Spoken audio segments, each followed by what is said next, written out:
Okay, so I just completed the assembly, the rest of the parts on this rotor head that I 3D printed. I had to redesign that part. My third iteration, my final one is working really nice.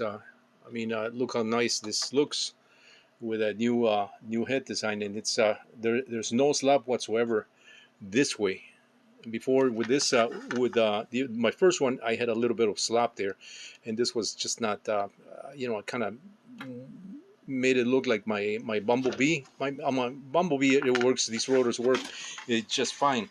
You can see the same rotor head, the same assembly, the same parts that I use on this one that I still need to complete this Speed 600 revamp of a one that I did back in the 70s. Out of plywood. I showed that in some other video, but basically it's the same mechanics, and these mechanics, these parts just work fine on these helicopters here.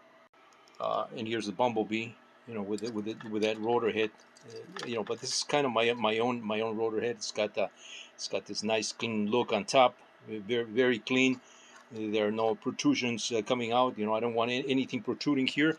On this one here, this was my original one. You can see how the flybar is on top of the blade holder. In this one, the flybar is underneath the plate holder. So it's something that I did is an update to these rotor heads. I maintain the same rotor head. This is a fiberglass rotor head, fiberglass blade holder with some injection molded parts, a combination of that. But now with 3D printing, you can do the whole thing in 3D printer form.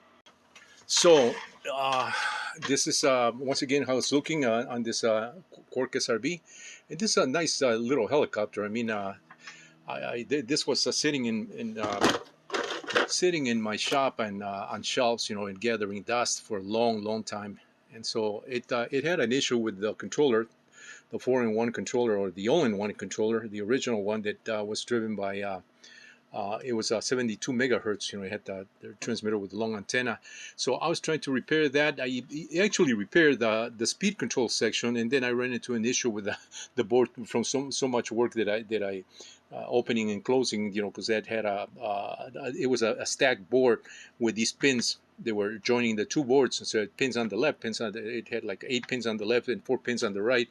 So I had to unsolder those pins, and from so much opening, and as careful as I was, the HO broke, and then I went point-to-point wire with these skinny wires on the controller, and I got it at least to work. And then something happened with the coil went on the DC to DC converter, and so I decided just to stop and just go with the old traditional way, the way I was making helicopters, with all separate components and my own